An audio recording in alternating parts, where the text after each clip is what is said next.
Oh, assalaamu calaykum waraxmatullahi wabarakaatu asxaabi soo dhawaada kulanti wacan mar kale maanta waxaan idin wadaa farqiga u dhaxeeyo iyo calaamadaha oo maaragtay ay isku shabaxaan iyo farqiga u dhaxeeyo differenceska iyo similaritiesska u dhaxeeyo premenstrual syndrome-ka iyo inaad uur aad sugaysid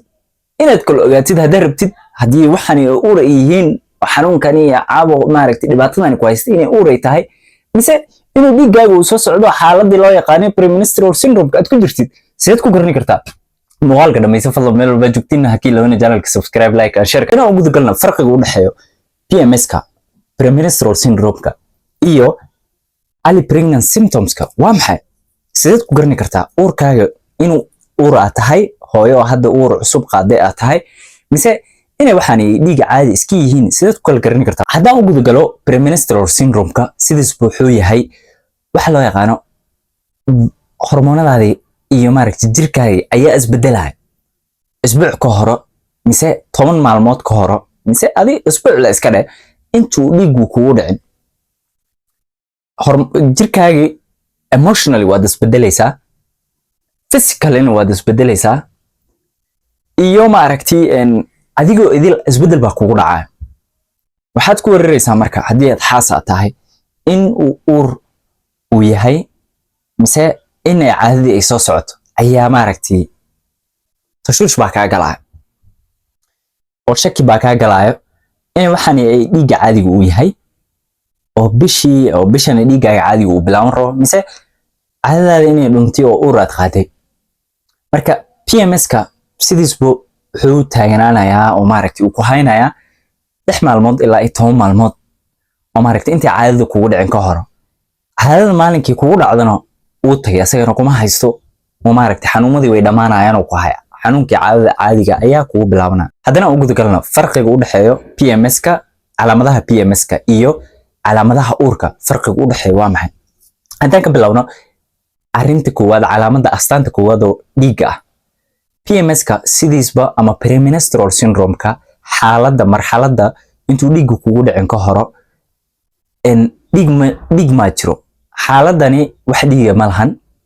wax dhiiga isku ma arkaysid waqtiga dhibkani aad maraysid caadadina kuguma dhicin ooya uurna laguma sheegin laakiin xaaladani waxa la yiraahdaa premenstrual syndrome wax dhiiga ma lahan marka 10kaas maalmood ay ku haynayso wax dhiiga ma lahan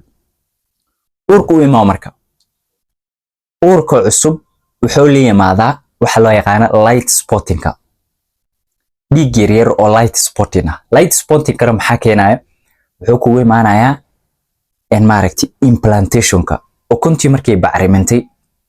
oo tuubooyinkii ku soo bacrimantay ay dhanka ninka ka imaaday ay biyahaaga isu imaadeen waxa dhacaysa fertilization in dhacdo fertilization-ku markuu dhaco 2 usbuuc kadib kuntii way soo dhaadhacaysaa waxay u imaanaysaa minka darbiga minka bay isku dhajinaysaa marka sababta darteed waxa ku imaanaya dhiig sababtoo ah dhiigani wuxuu ku imaanayaa xididadii oo darbiga minka ayaa maaragtay disruption ku dhacay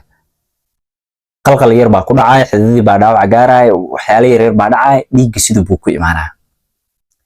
arinta labaad oo farqiga labaad u dhaxeeya labadan shay waxa waaye daalka PMS-ka wuxuu leeyahay mise marxaladda dhiig intii kugu dhicin ka hor loo yaqaan PMS-ka wuxuu leeyahay daal zaa'id ah exertion badan buu leeyahay daal zaa'id buu leeyahay daalkani waxa dhici karta marar qaarkood inaad adiga dhan aad tabar haynin uurka sidoo kale xilliga ugu horeeyo wax daal isku ma arkaysid 2 usbuuc 3 usbuuc kadib ayaad maaragtaa daal iyo neeftuur iyo inay neeftaada ay qaadmi haysid ayaad isku arkaysaa arinta saddexaad farqiga saddexaad u dhaxeeyo waxa waaye dhanka cunnada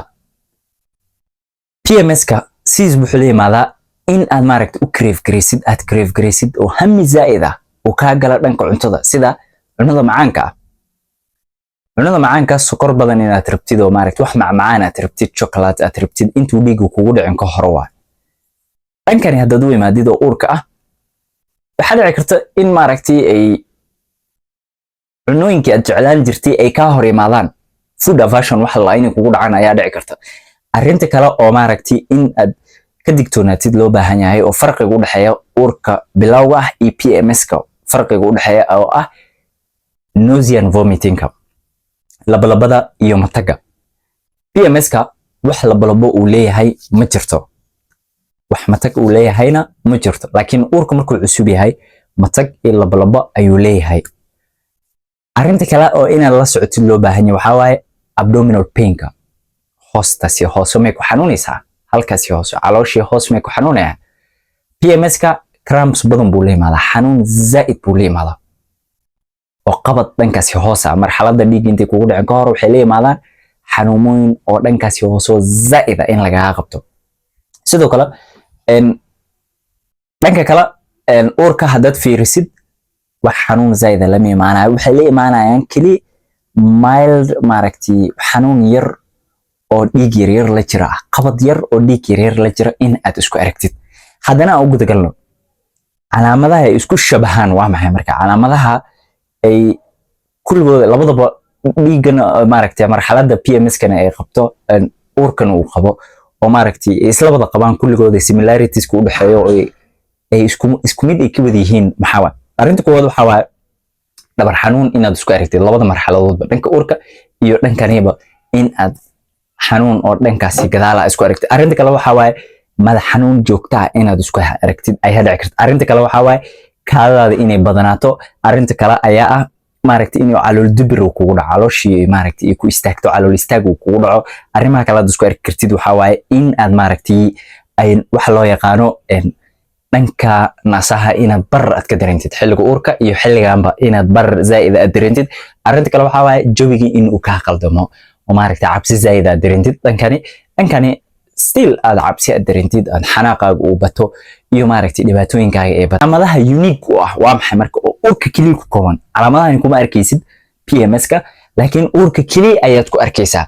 calaamadahani wax meeshani oo marxaladani dhiig inta kugu dhicin ka hor ma qabaan. calaamadahani waxa lagu arkayaa kaliya xilliga oo uurka. calaamada koowaad waxaa waaye ibta naaska hore ayaa madow ku noqonaysa xilliga aad uur aad qaadid oo uurkaaga uu cusub yahay. areolarka wax loo yaqaan nipple-ka oo areolarka ku sarreyn garaysan ayaa maaragtay madow zaid ku noqonaya. sidoo kale qaybta hoose oo dhanka makaanka afka hore ah oo hoostaasi xibinta taranka ah waxaa dhici karta dhacaankii in uu bedelmo ayaa dhacaysa. dhacaanka ayaa isbedelaya oo maaragtay wuxuu isu bedelayaa maaragtay dhacaan oo isjiidayo oo dhacaankii hore oo xibinta taranka ay lahayn xilligani. sidoo kale waxaa kugu darsamayo calaamadaha kale oo unique u ah oo maaragtay kaliya lagu arka dhanka uurka. waxaa waaye jirkaaga temperature-ga ayaa ku darsamaya, qandho zaid ah inay kusoo korto, kuleel zaid ah in aad isku aragtid ayaa dhici karta. isku arkaysaa waxa loo yaqaano neeftii in ay maaragtay kugu yaraanaysa, neefta caadiga sideed u neefsanaysa in ay yaraato ayaa dhici karta. waxaan idil waxay common u yihiin xilliga uurka oo kaliya. marxaladani markaad isku aragtid waxaa lagaga baahan yahay testiga inaad qaadatid, guriga aad ku samaysid, kaadadii aad ka baartid inuu uur yahay iyo waxaan inay PMS ay yihiin. hadduu uur uu jirin waxaa waaye xanuumada dareemaysid waa PMS-ka. hadduu uur uu jiro oo positive uu noqdo, dhakhtarkaaga ayaad kulan la yeelanaysaa, appointment baad la yeelanaysaa, baaritaamaha ayaa laguu sameynay, waana la ogaanay xanuumo kale hadday jiraan iyo wixani inay uur kaliya ay ku kooban yihiin, maadaama testiga dhiigga baa la sameynayaa tii uurka. markaa kadibna waa la ogaanayaa sida ay wax u jiraan. kaadada baa lagaa qaadayaa, buug baa laguu furayaa, waxyaalooyin badan baa laguu sameynayaa. marka haddaad ka heshay muuqaalkani fadlan meel walbaad joogtid muuqaalo kale oo aan kaga hadlaya ayaa jiraan uurka iyo marxaladooyinka ay gabadha xilliga uurka ay ku jirto iyo gabadh walba oo maaragtay caafimaadkeeda guud ahaan xanuumooyinka kusoo ziyaada ayaan muuqaalooyin badan ugu hadlay ayaa ku jiro channelka. fadlan daawo oo maaragtay channelkan ha kiilowin, subscribe, like iyo share-ka. waxaan idin rajaynayaa sidaas iyo nabadgelyo.